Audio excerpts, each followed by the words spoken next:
Hello students, welcome back. देखिए बच्चों, हम लोग पढ़ रहे थे सीएमए फाइनल लॉ का बहुत ही इंपॉर्टेंट चैप्टर जिसका नाम है FEMA, foreign exchange management act. बच्चों, इसकी ऑलरेडी हम लोगों ने 4 क्लासेस पढ़ ली हैं। आज ये 5th नंबर की क्लास है। थोड़ा सा बड़ा चैप्टर है और हम लोग इसे डिटेल में पढ़ रहे हैं, हर चीज को एग्जाम्पल के साथ में करते हुए, प्लस प्रीवियस ईयर के क्वेश्चन भी साथ में सॉल्व कर रहे हैं। तो देखिए बच्चों, लास्ट जो हम लोगों ने अभी तक अपनी 4 क्लासेस पढ़ी हैं उसमें मैंने आपको बताया फॉरेन एक्सचेंज मैनेजमेंट एक्ट क्या है, ये 1999 में क्यों आया, इससे पहले फेरा एक्ट जो चलता था वो क्यों आया था, उसको क्यों हटाया गया। उसके अलावा हमने कुछ इंपॉर्टेंट डेफिनेशंस पढ़ी थी एंड प्रोविजंस के लिए हमने सेक्शन 3, सेक्शन 4, सेक्शन 5 ये ऑलरेडी कंप्लीट कर लिया। इन टॉपिक से रिलेटेड प्रीवियस ईयर में जो क्वेश्चंस आए हैं वो भी हमने हाथ की हाथ सॉल्व कर लिए। अब बच्चों, आज की क्लास में हम आगे कंटिन्यू करने वाले हैं अपने सेक्शन 6 को। पर बच्चों, आज की क्लास स्टार्ट करने से पहले मैं आप लोगों को एक बात बताना चाहूंगा, और वो ये है स्टूडेंट्स की। देखिए, अगर मैं नॉर्मली प्रैक्टिकली बात करूं तो ये जो सेक्शन 6 है ना बच्चों, ये बहुत ही इंपॉर्टेंट सेक्शन है। इस फेमा एक्ट का, फॉरेन एक्सचेंज मैनेजमेंट एक्ट का one of the most important section होता है ये सेक्शन 6। और ये बहुत लंबा होता है, इसको बहुत डिटेल में पढ़ा जाता है। पर बच्चों, CMA final law, CMA final के अंदर ये जो सेक्शन 6 है ना, आपके स्टडी मॉड्यूल में जो सीएमए इंस्टीट्यूट ने, जो सीएमए चैप्टर ने आपका लॉ का मॉड्यूल दिया है, उसमें ये सेक्शन 6 बहुत छोटा सा दिया हुआ है। अब क्योंकि देखिए, आपके इंस्टीट्यूट ने अपनी ऑफिशियल बुक में जितना ये टॉपिक दिया हुआ है हम उतना ही पढ़ेंगे।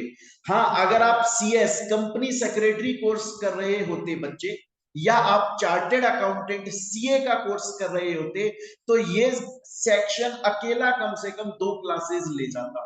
ये इतना इंपॉर्टेंट और इतना इंटरेस्टिंग और बहुत लंबा सेक्शन है ये। लेकिन आपके सीएमए फाइनल लॉ के अंदर ये बहुत ही अजीबो तरीके से दिया हुआ है। ये सेक्शन बहुत ही शॉर्ट में दिया हुआ है और इसमें कुछ ज्यादा समझाने को नहीं दिया हुआ। तो बच्चे, सीएमए फाइनल वाले स्टूडेंट्स के लिए आज की क्लास थोड़ी सी इंटरेस्टिंग नहीं होगी, नहीं होगी, क्योंकि इसमें समझाने के लिए कुछ है ही नहीं। क्योंकि जो मेन चीज समझाने लायक थी वो तो आपके इंस्टीट्यूट ने दी ही नहीं, उड़ा दिया वो तो चलिए, आपके कोर्स में जितना दिया हुआ है ये सेक्शन हम उतना पढ़ने वाले हैं। तो चलिए बच्चों, अब हम आगे कंटिन्यू करते हैं, स्टार्ट करते हैं। देखिए, सेक्शन 6 बात करता है बच्चे कैपिटल अकाउंट ट्रांजैक्शन के बारे में। इसकी डेफिनेशन में आप लोगों को ऑलरेडी पढ़ा चुका हूं क्लास 3rd तीसरी क्लास के अंदर। अब देखिए, जिस तरह से हमने सेक्शन 5 के अंदर करंट अकाउंट ट्रांजैक्शन के प्रोविजंस पढ़े थे लास्ट क्लास में, आज सेक्शन 6 के अंदर हमें कैपिटल अकाउंट ट्रांजैक्शंस के प्रोविजंस पढ़ने हैं। और फर्स्ट पॉइंट यही बोलता है सेक्शन 6 का, जो सेम बात सेक्शन 5 में बोल रहा है। अगर कोई भी इंडिया का पर्सन, अगर इंडिया का पर्सन, चाहे से वो इंडिविजुअल नेचुरल पर्सन है आपकी मेरी तरह, या कोई बॉडी कॉर्पोरेट आर्टिफिशियल पर्सन है, अगर इंडिया का कोई भी पर्सन फॉरेन एक्सचेंज के अंदर कैपिटल अकाउंट ट्रांजैक्शन करना चाहता है, अगर इंडिया का कोई भी पर्सन कैपिटल अकाउंट ट्रांजैक्शन करना चाहता है तो कर सकता है, सेक्शन 6 के प्रोविजंस को फॉलो कर। तो अगर 1 मार्क के अंदर एमसीक्यू के अंदर क्वेश्चन आता है कि इंडिया का पर्सन कैपिटल अकाउंट ट्रांजैक्शन करना चाहता है, फॉरेन एक्सचेंज के अंदर करना चाहता है, तो कौन से सेक्शन की टर्म्स कंडीशन फुलफिल करके उसे वो कैपिटल अकाउंट ट्रांजैक्शन करना है, सेक्शन 6 की। अब बच्चों, एक बात के लिए सोचिएगा, अभी सिर्फ सोचिएगा जो मैं आपसे बोलने वाला हूं।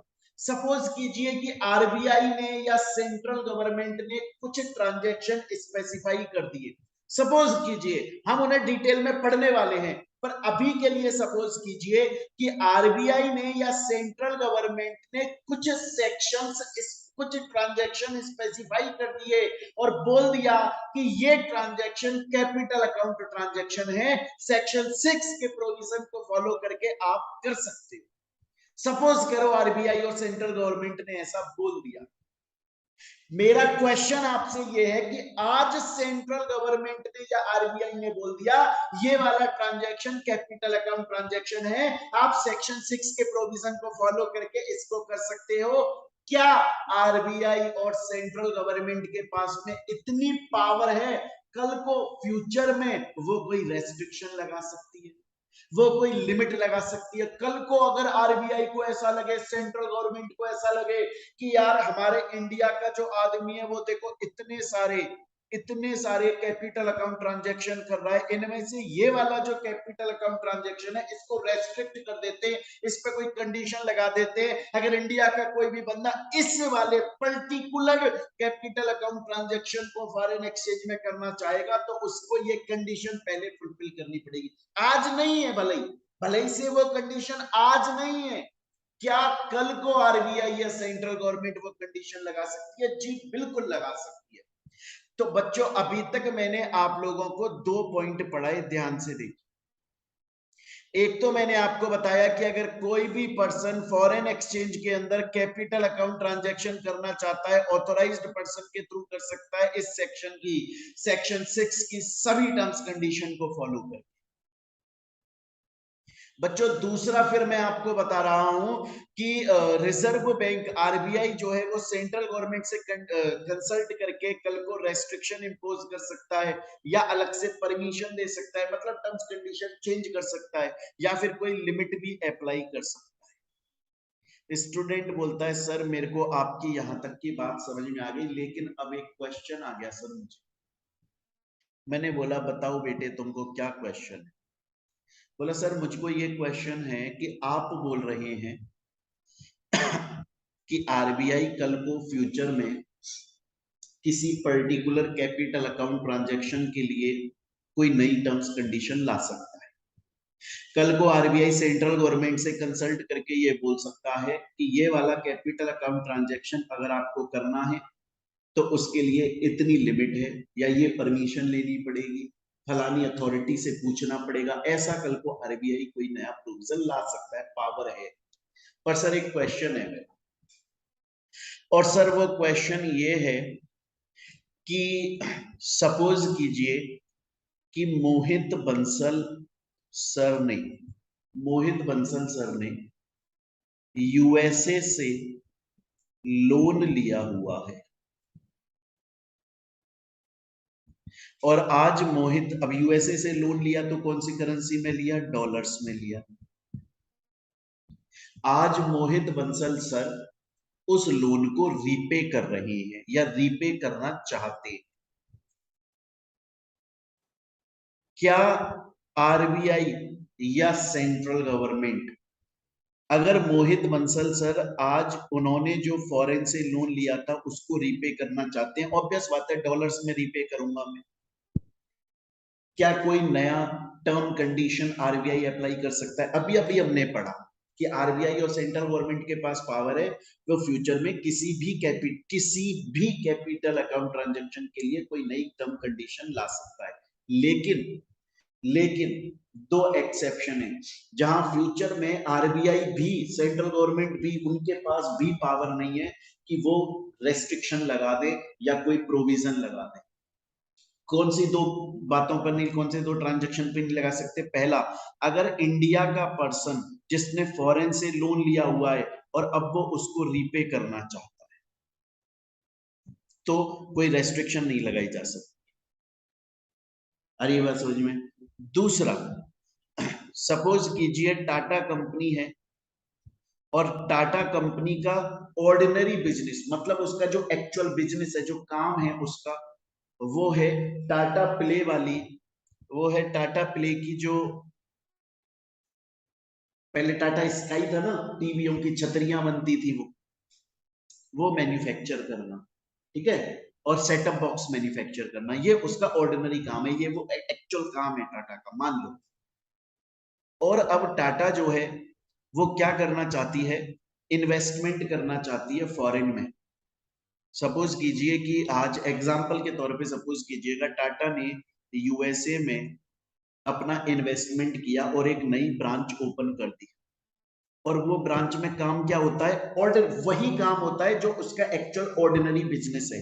कोई नए काम के लिए ब्रांच नहीं खोली है। यहाँ पर भी वो पहले टाटा प्ले वाली जो सेटअप बॉक्स था वो बना रही थी, है ना, सेटअप बॉक्स बना रही थी, और वहां अमेरिका में जाकर भी वो सेटअप बॉक्स बना रहा है।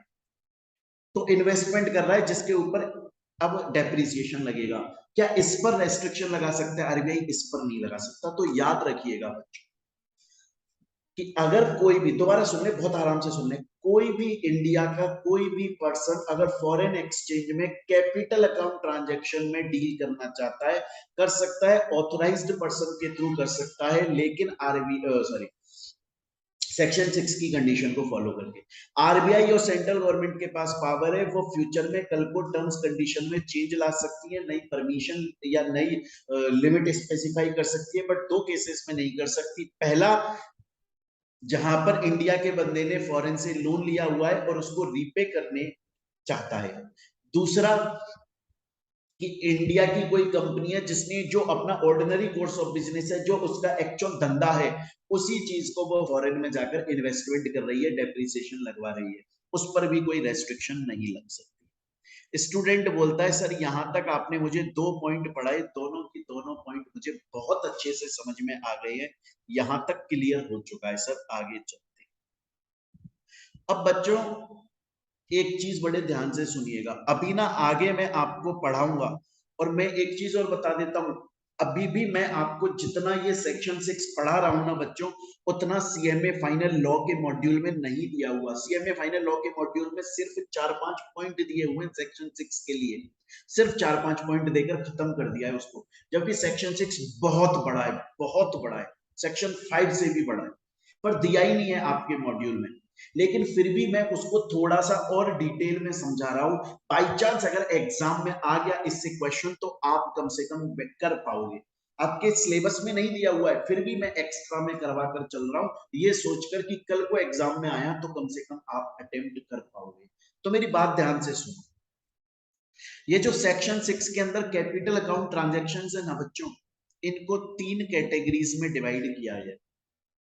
देखिए, कुछ ऐसे कैपिटल अकाउंट ट्रांजैक्शंस हैं जो कि ऑलरेडी परमिशेबल है। इंडिया का कोई भी बंदा फॉरेन में जाकर उन कैपिटल अकाउंट ट्रांजैक्शन को कर सकता है, फॉरेन का कोई भी बंदा इंडिया में आकर उन कैपिटल अकाउंट ट्रांजैक्शंस को कर सकता है। कुछ ऐसे कैपिटल अकाउंट ट्रांजैक्शंस हैं, उसके बारे में भी मैं आपको पढ़ाऊंगा, उसके बारे में भी यहाँ पर मैं आपको बताऊंगा, ये लिख दिए मैंने यहाँ पर। आपके सिलेबस का पार्ट नहीं है, मैं बार बार इस बात को बोल रहा हूँ। अगर कोई बच्चा ये सोचे कि सर हमारे मॉड्यूल में तो नहीं दिया हुआ, आप क्यों पढ़ा रहे हो एक्स्ट्रा, एग्जाम के पॉइंट ऑफ व्यू से पढ़ा रहा हूँ बच्चों, बाई चांस आ गया तो कम से कम आपके मार्क्स नहीं कटेंगे। तो दोबारा से सुन लीजिए, ये जो हमारा सेक्शन 6 है, इसके अंदर जो कैपिटल अकाउंट ट्रांजेक्शन है वो अलग अलग कैटेगरीज में बताए गए हैं। कुछ ऐसे कैपिटल अकाउंट ट्रांजेक्शन है जो ऑलरेडी परमिशेबल है बच्चों, कुछ ऐसे ट्रांजेक्शन है जिनके ऊपर रेस्ट्रिक्शंस जो है वो इम्पोज करी ही नहीं जा सकती, इम्पोज हो ही नहीं सकती रेस्ट्रिक्शन। और कुछ ऐसे ट्रांजेक्शन हैं जो टोटली प्रोहिबिटेड। तो कुछ ऐसे ट्रांजेक्शन है जो ऑलरेडी परमिशेबल है, फ्यूचर में उन पर रेस्ट्रिक्शन हो सकता है, लग सकती हो, अभी तो नहीं लग रही है। कुछ ऐसे ट्रांजेक्शन है जिन पर रेस्ट्रिक्शन लग ही नहीं सकती, और कुछ ऐसे ट्रांजेक्शन है जो टोटली प्रोहिबिटेड है, वो आप कर ही नहीं सकते। क्लियर है ये चीज यहां तक? अब इन अब आपको एक चीज समझ में आनी चाहिए, यार कैपिटल अकाउंट ट्रांजैक्शंस होते तो बहुत सारे, मतलब बहुत सारे ट्रांजैक्शंस कैपिटल अकाउंट में इंक्लूड होते हैं। हाँ, उनमें से कुछ ट्रांजैक्शन ऐसा हो सकता है जो परमिशेबल हो, हाँ कुछ ऐसा हो सकता है जो प्रोहिबिटेड हो, हाँ कुछ ऐसा हो सकता है जिनके ऊपर रेस्ट्रिक्शन नहीं लग सकते, लेकिन कैपिटल अकाउंट ट्रांजैक्शन होते तो बहुत सारे हैं। तो वो कौन कौन से होते हैं पहले हम ये देख लें। अभी हम ये पढ़ रहे हैं कि वो, मतलब आरबीआई के अंडर में कौन कौन से कैपिटल अकाउंट ट्रांजैक्शन आते हैं। वो कौन कौन से कैपिटल अकाउंट ट्रांजैक्शन है जिनको आरबीआई चाहे तो कंट्रोल कर सकता है, प्रोहिबिट कर सकता है, रेस्ट्रिक्ट कर सकता है, रेगुलेट कर सकता है। ऐसे कौन कौन से कैपिटल अकाउंट ट्रांजैक्शन है जो आरबीआई के कंट्रोल में आते हैं। हम अभी ये नहीं पढ़ रहे कि उनमें से परमिशेबल कौन से हैं, उनमें से रेस्ट्रिक्टेड कौन से हैं, उनमें से प्रोहिबिटेड, वो मैं आगे पढ़ाऊंगा। अभी आप सिर्फ इतना सा समझ लो कि ये इतने सारे जो कैपिटल अकाउंट ट्रांजैक्शंस दिए हुए हैं, ये वो कैपिटल अकाउंट ट्रांजैक्शन है जो आरबीआई के कंट्रोल में आते हैं। आरबीआई इनको मैनेज कर सकता है, आरबीआई इनके ऊपर अपनी कंडीशन इंपोज कर सकता है। अगर एग्जाम में ये क्वेश्चन आ जाए आपके पास में कि कौन कौन से कैपिटल अकाउंट ट्रांजैक्शंस होते हैं जो कि आरबीआई के कंट्रोल में आते हैं, जिनके ऊपर आरबीआई अपनी टर्म्स कंडीशंस इंपोज कर सकता है, चाहे तो उनको रेस्ट्रिक्ट कर सकता है, लिमिट लगा सकता है, तो ये 10 यहाँ पर जो मैंने ट्रांजैक्शंस लिखे हुए हैं स्क्रीन पर जो आपको दिखाई दे रहे हैं बच्चों इस वक्त, वो 10 ऐसे कैपिटल अकाउंट ट्रांजैक्शंस हैं जो आरबीआई के कंट्रोल में। तो अभी तक मैंने आपको क्या पढ़ाया? अभी तक सेक्शन 6 में बच्चों मैंने आपको इतनी सी बात बताई है कि अगर कोई भी इंडिया का पर्सन, चाहे से नेचुरल पर्सन, चाहे से कोई body corporate company, artificial person, अगर कैपिटल अकाउंट ट्रांजैक्शन में डील करना चाहती है, सेक्शन 6 के अंदर डील करना चाहती है, तो ऑथोराइज्ड पर्सन के थ्रू कर सकती है, लेकिन उसे इस सेक्शन की कंडीशंस को फुलफिल करना पड़ेगा। क्लियर है ये चीज? उसके अलावा बच्चों दूसरी बात ये आ जाती है कि ये जो ट्रांजैक्शंस हैं उन पर जो अभी प्रेजेंट टर्म्स कंडीशन है उनको आरबीआई चाहे तो चेंज कर सकता है, उनको परमिशेबल कर सकता है, उन पे रेस्ट्रिक्शन लगा सकता है, उन पे लिमिट लगा सकता है, लेकिन दो ऐसे ट्रांजैक्शन है जिन पर नहीं लगा सकता। पहला, अगर इंडिया के पर्सन ने फॉरेन से लोन लिया है उसको रीपे करना चाहता है, या फिर अगर इंडिया की कंपनी जिसका जो ऑर्डिनरी कोर्स ऑफ बिजनेस है, जो एक्चुअल बिजनेस है, उसी को ही वो फॉरेन में इन्वेस्ट कर रही है, उस पर डेप्रिसिएशन लग रहा है, इन पर आरबीआई रेस्ट्रिक्शन नहीं लगा सकता। उसके अलावा मैंने आपको बताया कि बहुत सारे कैपिटल अकाउंट ट्रांजैक्शंस में से वो कौन से कैपिटल अकाउंट ट्रांजैक्शन है जो आरबीआई के कंट्रोल में आते हैं, आरबीआई चाहे तो उनके ऊपर अपनी टर्म्स कंडीशंस, शर्तें, नियम कानून तय कर सकती है, उनको रेस्ट्रिक्ट कर सकती है, उनको रेगुलेट कर सकती है, उनको प्रोहिबिट कर सकती है। वो कौन कौन से कैपिटल अकाउंट ट्रांजैक्शन है? वो ये 10 कैपिटल अकाउंट ट्रांजैक्शंस। और ये 10 के 10 कैपिटल अकाउंट ट्रांजैक्शंस जो है बच्चों, वो सिर्फ रेजिडेंट इन इंडिया के ऊपर ही एप्लीकेबल नहीं होते। मतलब जो इंडिया का रेजिडेंट है उस पे तो एप्लीकेबल होते ही होते हैं, जो रेजिडेंट आउटसाइड इंडिया है उसके ऊपर भी एप्लीकेबल होते हैं। और ये 10 ट्रांजैक्शन बहुत इजी हैं, ये हमने ऑलरेडी पढ़े भी हुए हैं। देखिए मैं जल्दी से पढ़ा रहा हूँ क्योंकि फिर बोल रहा हूँ बच्चों, सेक्शन 6 आपके कोर्स में बहुत कम दिया हुआ है, इसलिए इसको कहानी या एग्जाम्पल जैसे हम समझते हैं वैसा नहीं बनाया जा सकता, ये आपको लर्न करना पड़ेगा। देखिए, ट्रांसफर और issue of any foreign security by person resident in India, India का कोई भी आदमी जो है वो इशू करना चाहता है, ट्रांसफर करना चाहता है फॉरेन सिक्योरिटी को, या बाहर का बंदा इंडिया में करना चाहता है, या फिर इंडिया का कोई बंदा बाहर जाकर कोई ब्रांच ऑफिस एजेंसी ओपन करना चाहता है, या बाहर का बंदा इंडिया में करना चाहता है। क्लियर है? हम फॉरेन में जाकर लोन लेना चाहते हैं, या फॉरेन वाले हमारे यहाँ पर आकर लोन लेना चाहते हैं, या फिर हम आपस में फॉरेन करेंसी में डिपॉजिट्स करना चाहते हैं, या इंपोर्ट एक्सपोर्ट करना। बेसिकली बात यह है, इंडिया का बंदा फॉरेन करेंसी को होल्ड कर रहा है, या फॉरेन का बंदा हमारी करेंसी को होल्ड कर रहा है, या हम वहां पर जाकर प्रॉपर्टी परचेज कर रहे हैं, या वहां का बंदा यहाँ पर आकर प्रॉपर्टी परचेज कर रहा है, या हम और आपस में वो कोई करेंसीज के अंदर ट्रांजैक्शन कर रहे हैं, या डिपॉजिट्स ले रहे हैं, या हम लोन दे रहे हैं, या हम लोन ले रहे हैं। हर केस में कैपिटल अकाउंट ट्रांजैक्शन है, लॉन्ग टर्म के लिए ट्रांजैक्शन है। और इसके अंदर क्या हो जाएगा, इसके अंदर बच्चों ये वो कैपिटल अकाउंट ट्रांजैक्शन है जो आरबीआई के कंट्रोल में कर को आरबीआई इनके ऊपर कोई नया प्रोविजन लगा सकता है। इसके अलावा देखो ये लिखा भी हुआ है, transfer of immovable property outside India. मतलब आप आपकी जो इमूवेबल प्रॉपर्टी है उसे इंडिया से बाहर ट्रांसफर कर रहे हो, लेकिन कितने टाइम के लिए? 5 साल के लिए। अगर 5 साल से ज्यादा के लिए आपने अपनी प्रॉपर्टी ट्रांसफर कर दी है, या लीज पर दे दी है, रेंट वेंट पर दे दी है, तो फिर बच्चे उस केस में आरबीआई का कंट्रोल नहीं आता है। अगर 5 साल तक के लिए दे रहे हो तो आरबीआई का कंट्रोल आता है। सेम चीज बाहर का कोई बंदा इंडिया में आकर 5 साल तक के लिए अगर उसे ले रहा है तो आरबीआई का कंट्रोल आता है। 5 साल से ऊपर के लिए अगर प्रॉपर्टी होल्ड कर रहा है बाहर का बंदा इंडिया में, तो आरबीआई के कंट्रोल में नहीं आता। तो बच्चों ये वो प्रोविजंस हैं जिनके ऊपर आरबीआई कल को कोई टर्म कंडीशन बना सकता है, और ये आपको लर्न करनी पड़ेगी बच्चों ये, क्योंकि हम समझ इसको बहुत बार चुके हैं ऑलरेडी, इस चैप्टर की 4 क्लास पढ़ चुके हैं, उनमें हम बहुत बार इन चीजों को देख चुके हैं। तो यहां तक हमने समझा कैपिटल अकाउंट ट्रांजैक्शन के बारे में। इसके आगे बच्चों मैंने आपको बताया था कैपिटल अकाउंट ट्रांजैक्शन 3 पार्ट्स में डिवाइडेड है। कुछ वो है जो परमिशेबल है, कुछ वो है जिन पर रेस्ट्रिक्शन नहीं लग सकती, कुछ वो है जो टोटली प्रोहिबिटेड है। अब अगर हम बात करें पहले कि जो परमिशेबल है वो शेड्यूल 1 और शेड्यूल 2 के अंदर दिए हुए हैं, वो ट्रांजैक्शन जो कैपिटल अकाउंट ट्रांजैक्शन है और परमिशेबल है। तो शेड्यूल 1 में तो पर्सन रेजिडेंट इन इंडिया के लिए दिए हुए हैं, शेड्यूल 2 में पर्सन रेजिडेंट आउटसाइड इंडिया के लिए दिए हुए हैं। बच्चों ये सीएमए फाइनल, फिर बोल रहा हूँ, सीएमए फाइनल लॉ के कोर्स का पार्ट नहीं है। सीएमए फाइनल लॉ के कोर्स का पार्ट तो बहुत छोटा सा है, बट फिर भी मैंने एक्स्ट्रा आपको ये ट्रांजैक्शन दे दिए हैं, ये आपको खुद को पढ़ने हैं, लर्न करने हैं, क्योंकि आपके कोर्स का पार्ट नहीं है, फिर भी मैंने इसलिए दिए हैं जिससे आपके एग्जाम में आए तो आप इजिली उनको कैचअप कर सकते हैं। क्लियर है? इसके अलावा नेक्स्ट अदर इंपॉर्टेंट पॉइंट्स की बात करें तो बड़ी सिंपल सी बात है बच्चों कि अगर कोई इंडिया का रहने वाला बंदा है तो वो फॉरेन के अंदर फॉरेन सिक्योरिटी होल्ड कर सकता है, फॉरेन प्रॉपर्टी होल्ड कर सकता है। कब? अगर उसने वो प्रॉपर्टी या सिक्योरिटी तब होल्ड करी थी जब वो ऑलरेडी फॉरेन में था। एग्जाम्पल के तौर पे मैंने आपको याद करिए एक बात, एक एग्जाम्पल समझाया था मैंने कि अनिल कपूर, बच्चों ये जो अनिल कपूर है, अनिल कपूर यूएसए में काम करते थे, यूएसए में जॉब करते थे बच्चों, अनिल कपूर यूएसए में जॉब करते थे। तो अनिल कपूर ने वहां पे बहुत सारा पैसा कमाया और उसके बाद अनिल कपूर इंडिया में आए, लेकिन वो पैसा उन्होंने इंडिया की करेंसी में कन्वर्ट नहीं किया, बल्कि उन्होंने एक RFC resident foreign currency account open करके वही जमा करा दिया।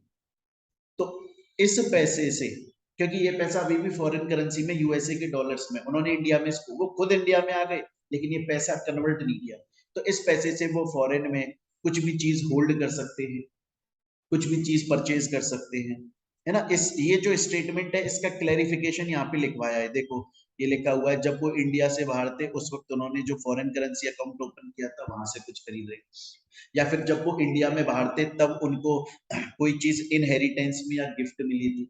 जैसे आज सपोज करिए संजय दत्त जो है वो यूएसए में रहते थे और उस वक्त उनको उनके पिताजी के नाम की कोई प्रॉपर्टी मिल गई थी, फॉरेन की प्रॉपर्टी थी, वो रहते भी फॉरेन में, कोई प्रॉब्लम नहीं है।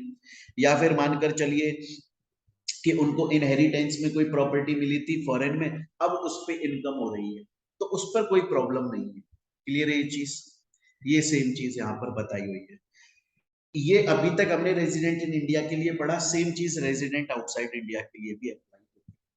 तो इतना कुछ आपके सिलेबस में दिया हुआ नहीं है, ये मैंने बहुत डिटेल में पढ़ा दिया है। मैं एक बार रिवाइज कर देता हूँ सेक्शन 6 को, बहुत ध्यान से सुनिएगा। सेक्शन 6 में मैंने आपको बताया ये जो कैपिटल अकाउंट ट्रांजैक्शन होता है बच्चों, ये कैपिटल अकाउंट ट्रांजैक्शन सेक्शन 6 की टर्म्स कंडीशंस को फुलफिल करके इंडिया का कोई भी पर्सन उसमें डील कर सकता है ऑथराइज्ड पर्सन के थ्रू।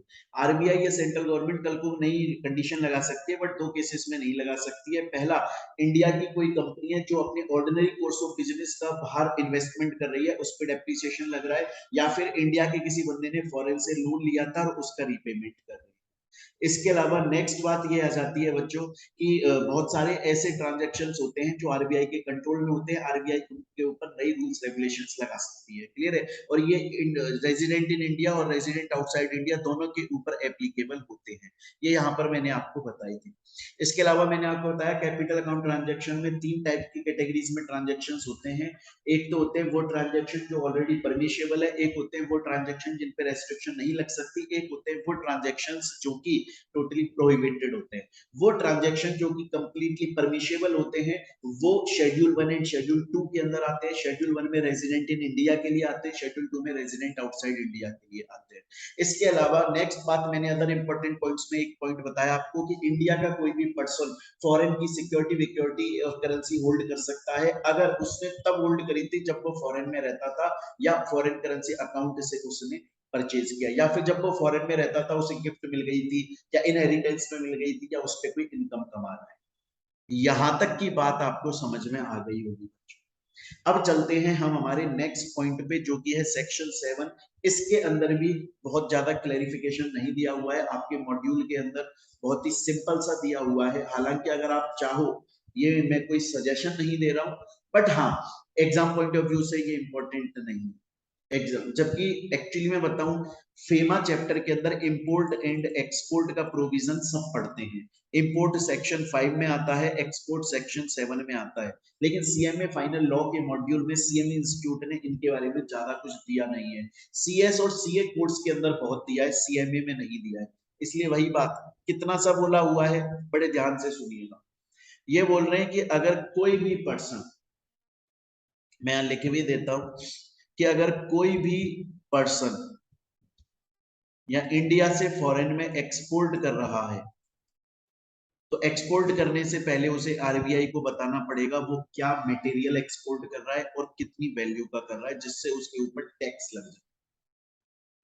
अब क्वेश्चन ये आता है कि क्या हर पर्सन को जब वो एक्सपोर्ट कर रहा होता है उस प्रोडक्ट की एक्चुअल वैल्यू पता होती है? अगर पता है तो वो वैल्यू वो आरबीआई को बता देगा, अगर नहीं पता है तो जितने पर वो सेल आउट कर रहा है वो वैल्यू आरबीआई को बता देगा, चाहे से वो एक्चुअल वैल्यू से कम है। ये बात हो गई एक्सपोर्ट ऑफ गुड्स के लिए। सेम उसी तरह से अगर कोई पर्सन अपनी सर्विसेज एक्सपोर्ट कर रहा है, उसको भी एक्सपोर्ट करने से पहले आरबीआई को ये इंफॉर्मेशन देनी पड़ेगी। इतनी सी बात इस सेक्शन में लिखी है और कुछ नहीं लिखा है। मैं दोबारा से बोल देता हूं, अगर कोई भी पर्सन इंडिया से बाहर गुड्स को एक्सपोर्ट कर रहा है या अपनी सर्विसेज एक्सपोर्ट कर रहा है, तो फेमा एक्ट के सेक्शन 7 के प्रोविजंस के हिसाब से उसे एक्सपोर्ट करने से पहले आरबीआई को इंटीमेशन देना होगा कि मैं फलाने गुड्स या सर्विसेज एक्सपोर्ट कर रहा हूं और इनकी ये वैल्यू है।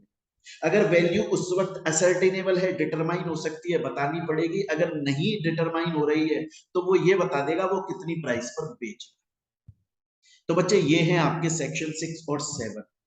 मैं आपको एक चीज और बता दूं बच्चों, फेमा चैप्टर वैसे तो बहुत इंपॉर्टेंट चैप्टर होता है, मोस्ट इंपॉर्टेंट चैप्टर होता है, सीएमए फाइनल के स्टूडेंट्स के लिए भी इंपॉर्टेंट चैप्टर है। पर आप अगर देखोगे स्कैनर में, हम स्कैनर भी साथ में सॉल्व करते हैं। आज स्कैनर के क्वेश्चंस आए ही नहीं है इन इस टॉपिक से रिलेटेड, तो सॉल्व कहां से करेंगे बच्चे? हमने जो सेक्शन 2 पढ़ा, सेक्शन 3 पढ़ा, सेक्शन 4 पढ़ा, सेक्शन 5 पढ़ा, ये और इसके अलावा फर्स्ट पहली क्लास जो हमने पढ़ी थी फेमा से रिलेटेड, ये अब तक की जो हमने ऑलरेडी क्लास पढ़ ली है, उसमें से आपके एग्जाम में ज्यादातर क्वेश्चन आते हैं फेमा से रिलेटेड। अब हम जो आगे क्लासेस पढ़ने वाले हैं फेमा से रिलेटेड, उनसे ज्यादा क्वेश्चंस एग्जाम में नहीं आते हैं बच्चों, सीएमए फाइनल लॉ के अंदर नहीं। तो आज की क्लास में हमने एक तो सेक्शन 6 पढ़ा, एक सेक्शन 7 पढ़ा। तो बच्चों यहां तक आप लोग इसको रिवाइज कीजिएगा, ठीक है ना? और बुक्स मेरी ऑलरेडी आपके पास में पहुंच चुकी हैं। जिन बच्चों ने क्लासेस परचेज की हुई हैं उनके पास में ऑलरेडी बुक्स हमारी पहुंच चुकी हैं। अच्छा, अगर ये लेक्चर मैंने सोशल मीडिया प्लेटफॉर्म पर अपलोड कर दिया है, यूट्यूब पर या इंस्टाग्राम टेलीग्राम पर, आप वहीं पर देख रहे हैं, और आप अगर हमारी क्लासेस परचेज करना चाहते हैं, तो बच्चों मैं आपको बता दूं, आप हमारी क्लासेस हमारे ऐप के थ्रू भी परचेज कर सकते हैं। गूगल प्ले स्टोर पे जाके टाइप कीजिए मोहित बंसल क्लासेस, ये लोगो आपको देखने को मिलेगा, डाउनलोड कर लीजिए, वहां से डायरेक्टली क्लास परचेज कर सकते हैं, या आप चाहें तो गूगल ड्राइव के थ्रू भी हमारी क्लासेस आप परचेज कर सकते हैं इस नंबर पे।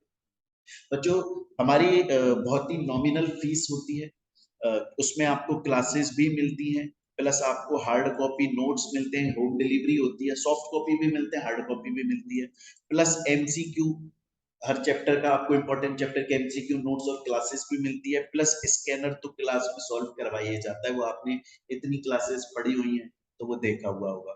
इस नंबर पे आप चाहें तो कॉल कर सकते हैं, व्हाट्सएप कर सकते हैं, टेलीग्राम पे मैसेज कर सकते हैं, ऐप के ऊपर भी चैट का ऑप्शन है, वहां पर जाकर भी आप हमसे बात करके क्लासेस परचेज कर सकते हैं। तो चलिए बच्चों मिलते हैं अब हम हमारी नेक्स्ट क्लास के अंदर।